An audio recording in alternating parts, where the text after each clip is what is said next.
Oke, Assalamualaikum warahmatullahi wabarakatuh. Di sini saya akan mempresentasikan tugas proyek elektrodinamika saya yang berjudul pembuatan generator listrik sederhana.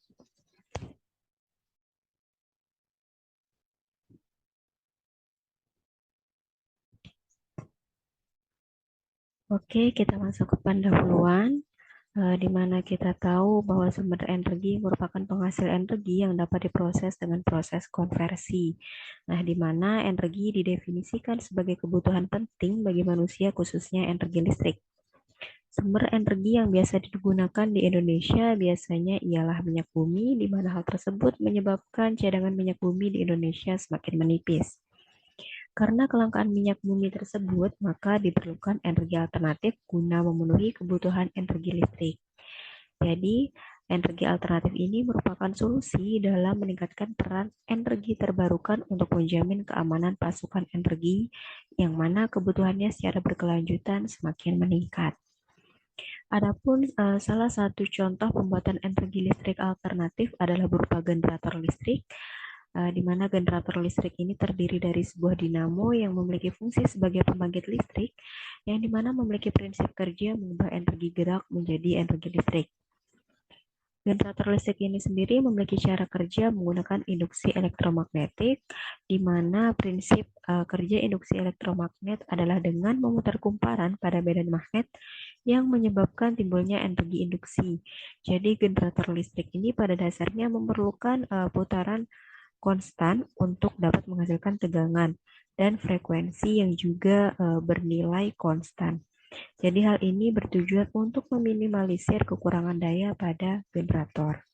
Nah, oleh karenanya, untuk bisa lebih memahami lebih jauh mengenai generator listrik serta prinsip kerjanya, di sini saya melakukan percobaan untuk membuat generator listrik sederhana.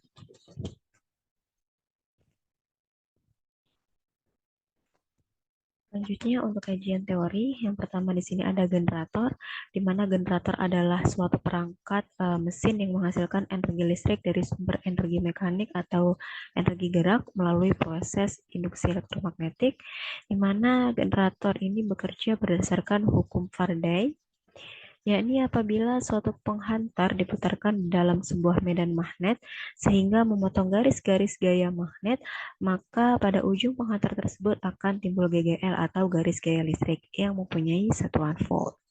Nah, adapun generator ini pada dasarnya terbagi menjadi dua, yaitu generator DC dan generator AC. Tetapi pada pembuatan alat yang dilakukan ialah membuat generator listrik AC. Jadi pada pembuatan alat yang dilakukan ialah membuat generator listrik AC, di mana generator AC ini berfungsi untuk merubah tenaga mekanis tadi menjadi tenaga listrik arus bolak-balik. Nah, generator ini itu juga sering disebut sebagai generator sinkron, di mana dikatakan generator sinkron karena jumlah putaran rotornya sama dengan jumlah putaran medan magnet pada statornya.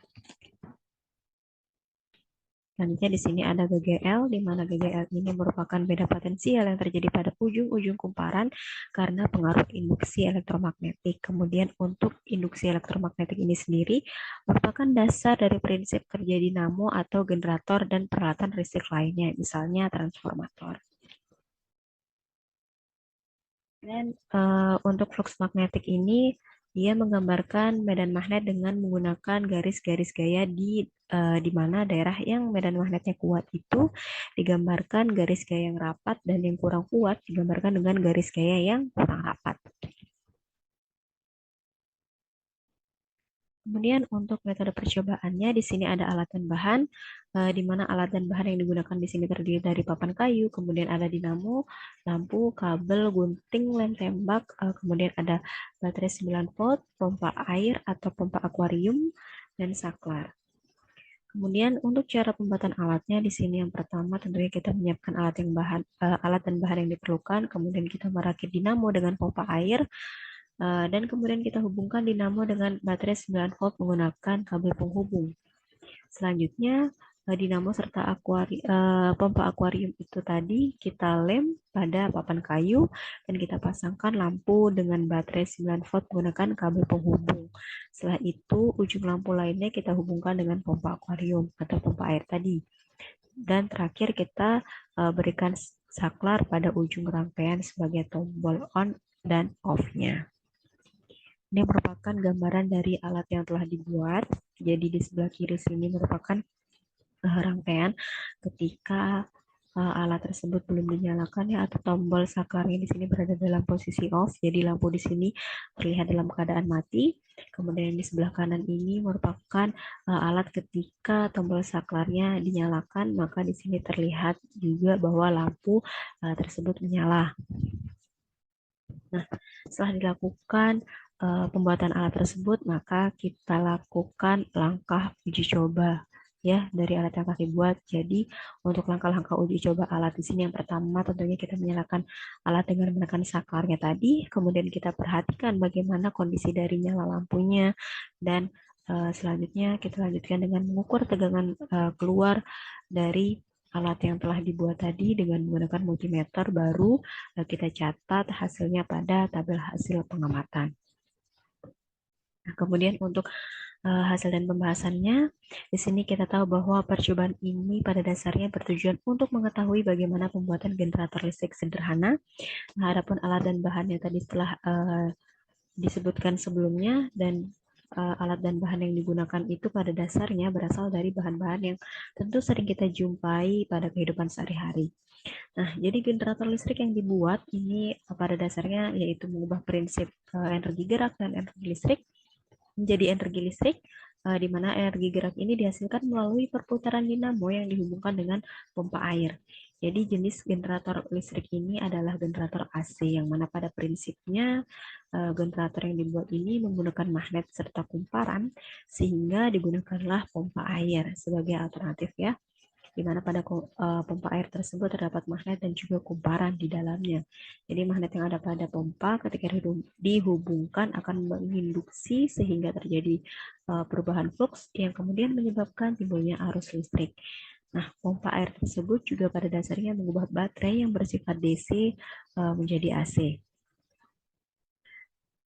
Kemudian alat dan bahan yang telah kita rangkaikan tadi menjadi suatu alat generator listrik sederhana, kita lakukan uji coba, di mana uji coba yang dilakukan yaitu dengan mengukur tegangan keluar yang dihasilkan untuk kemudian menentukan besar nilai arus keluar yang dihasilkan. Jadi adanya arus listrik pada alat yang dibuat ditunjukkan dengan bergeraknya jarum amperemeter, yang mana arus listrik hanya terjadi apabila terdapat gerak relatif antara magnet dengan kumparan. Dan sebaliknya ketika arus tidak terjadi ketika kumparan dan magnet tersebut tentunya dalam keadaan sama-sama diam ya. Jadi di sini dapat kita lihat terdapat gambarnya, di mana ini merupakan salah satu gambar dokumentasi dari pengujian alat generator listrik sederhana yang telah dibuat. Kemudian di sini terdapat tabel dari hasil uji coba ya, di mana berdasarkan uji coba alat yang telah dibuat ini terlihat bahwa untuk nyala lampu dengan daya 3 watt itu nampak lebih terang jika dibandingkan dengan nyala lampu dengan daya 4 watt. Sedangkan untuk lampu dengan daya 5 watt ternyata setelah dilakukan uji coba tersebut tidak dapat menyala. Jadi hal tersebut dapat disebabkan dengan adanya pergerakan pada flux medan magnet yang bergerak menjauh dan mendekati kumparan, yang kemudian menghasilkan tegangan listrik, di mana hal tersebut sesuai dengan hukum Faraday, yang mana terjadinya GGL kumparan. GGL itu ketika kumparan bergerak memotong garis-garis flux magnet, sehingga ketika magnet digerakkan menjauh dan mendekat pada kumparan secara berulang akan menimbulkan tegangan listrik bolak-balik pada kumparan tersebut. Jadi fenomena tersebut ini pada dasarnya telah sesuai dengan prinsip kerja dari alat yang dibuat, ialah dengan menggunakan GGL induksi yang mana mengubah tegangan DC menjadi AC dengan menginduksi kumparan oleh magnet dan menyebabkan terjadinya perubahan flux magnet. Nah, selain itu, dari hasil uji coba alat ditunjukkan bahwa ketika nyala lampu tersebut semakin terang, ternyata perputaran dinamo itu lebih besar jika dibandingkan ketika nyala lampu itu redup. Jadi hal ini ternyata telah sesuai dengan penelitian yang dilakukan oleh Handi et al., di mana dikatakan bahwa semakin cepat putaran generator, maka cahaya yang dihasilkan semakin jelas. Kemudian penelitian yang dilakukan oleh Igliwati 2020 bahwa kecepatan putaran kawat lilitan penghasil flux ini terhadap kumparan inti itu berpengaruh pada frekuensi gelombang dan amplitudo gelombang tegangan GGL yang dihasilkan. Sedangkan untuk arah perputaran itu akan mempengaruhi polaritas dari tegangan GGL itu sendiri. Selanjutnya untuk penutup, untuk kesimpulannya di sini pembuatan alat generator listrik sederhana yang dibuat telah berhasil dan sesuai dengan teori yang ada, di mana terang redupnya lampu bergantung pada nilai tegangan supply, sedangkan besar tegangan berbanding lurus dengan kecepatan putaran generator. Selain itu, prinsip kerja dari alat yang dibuat ialah dengan menggunakan GGL induksi yang mana mengubah tegangan DC menjadi tegangan AC dengan menginduksi kumparan oleh magnet dan menyebabkan terjadinya perubahan flux magnet. Untuk sarannya, jadi untuk pembuatan generator listrik sederhana selanjutnya disarankan untuk menggunakan variasi lampu yang lebih banyak, baik itu lampu AC maupun lampu DC, untuk melihat secara signifikan bagaimana perbedaannya lampu dari alat yang telah dibuat. Mungkin cukup sekian presentasi dari hasil tugas proyek elektrodinamika saya. Selanjutnya di sini saya akan menampilkan suatu video ya. Mana video ini adalah video dari salah satu percobaan alat yang dilakukan. Ini kita bisa lihat ya, di sini merupakan rangkaian alat dari generator listrik sederhana yang saya buat. Di sini sudah ada rangkaian-rangkaian dan alat bahan yang telah disebutkan tadi. Jadi pada video ini lampu yang digunakan merupakan lampu dengan daya 4 watt. Jadi di sini nampak lampu telah menyala ketika tombol saklar pada posisi on ya. Oke. Oke, mungkin cukup sekian presentasi dari saya. Kurang lebihnya saya mohon maaf. Terima kasih. Wassalamualaikum warahmatullahi wabarakatuh.